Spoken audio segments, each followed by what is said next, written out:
Bismillahir Rahmanir Rahim.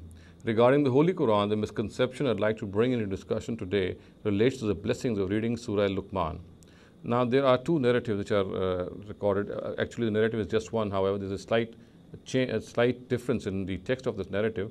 One of these narratives is recorded in Al-Wasit, which is Wahidis Tafsir, and the other one is recorded in Salabi's Tafsir. Both of these narratives are reported or allegedly reported by Ubay ibn Ka'b from the Prophet Muhammad sallallahu alaihi wasallam.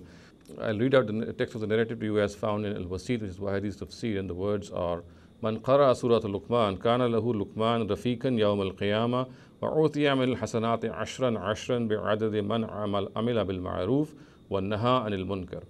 Which means that a person who recites Surah Luqman, then Luqman, the wise guy, the wise person of who belonged to Arabia, he will be his companion. Luqman will be that person's companion on the day of judgment, and that person will be given the reward equivalent to 10 pious deeds for every person who acted upon what is good and who desisted from evil. So for each of these people, for each of these persons, that person who recites Surah Luqman, he shall be given the reward of 10 pious deeds.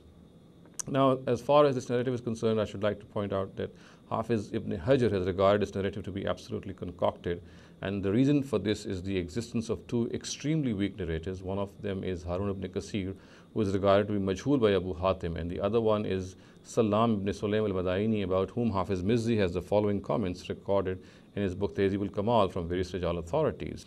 Yahya ibn Ma'in says that he's laysa bishai, and another opinion which he holds about Salam is that Za'ifun la yuktabu hadithuhu. And Muhammad bin Abdullah bin Ammar al-Mawsuli says that he's laysa bi hujja, and Ibrahim bin Yaqub al-Juzjani says that he's ghayru siqa. And Abu Zura, Abu Hatim, and call him to be Za'if. And Imam Bukhari, Imam Nasai, and Abdul Rahman bin Yusuf bin Kharash says that he's matruk. And another opinion of Imam Nasai about him is laysa bisiqa wa la yuktabu hadithu. And another opinion, and Abul Qasim al-Baghawi says that he's za'iful hadith jiddan. And another opinion of Abdul Rahman bin Yusuf bin Khirash about him is that he is kazab, that he's a liar. So from this detail, we can see why Hafiz ibn Hajar regards this narrative to be concocted.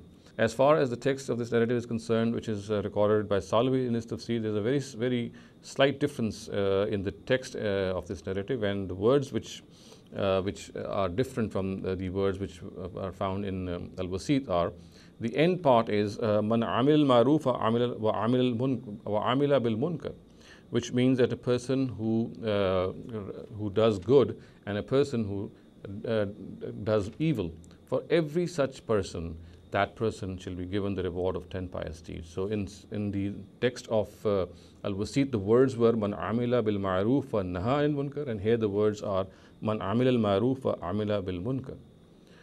So I should also like to point out here that this narrative is also extremely weak, and this is because of the existence of two extremely weak narrators. One of them is Makhlad ibn Abdul Wahid, and the other one is Ali ibn Zayd ibn Jud'an. Now, as far as Makhlad ibn Abdul Wahid is concerned, Abu Hatim says that he is Za'if al-Hadith, and Ibn Hibban says that he is Munkar al-Hadith jiddan. And as far as Ali ibn Zayd ibn Jud'an is concerned, Hafiz Mizzi has recorded the following comments about him. Thus, Ibn Sa'd says that he fi zurf wa la yuhtajju bihi. That is what Ibn Sa'd says about him. And we have more than one opinions from Ahmad ibn Hanbal about him, and they are laysa bishay, laysa bil qawi, and Za'if al-Hadith. So all these comments are made by Ahmad ibn Hanbal about Ali ibn Zayd ibn Jud'an. Similarly, we have more than one comment from Yahya ibn Ma'in regarding Ali ibn Zayd, and they are laysa bizakal qawi, Za'ifun fi kulli shay, laysa bi shay, and laysa bi hujja. So all these comments were made by Yahya ibn Ma'in about Ali ibn Zayd ibn Jud'an. Similarly, Al-Ijli says that yuktabu hadithuhu wa laysa bil qawi. And Ibrahim ibn Yaqub al-Juzjani says that he's Wahil Hadith, Zarif, and La yuhtajju bihi. So he also has these three opinions about him recorded variously.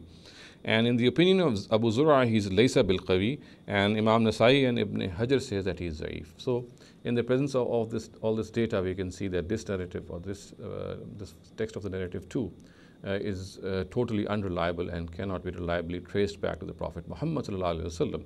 So as far as reaping the blessings of a surah is concerned, this best can be done by having a living relationship with that surah, and that can only be achieved if we understand what the surah says to us, if we understand its meanings, if we reflect upon its meanings, and we disregard such narratives which are absolutely baseless and they are not reliably traced back to the Prophet Muhammad sallallahu alaihi wasallam.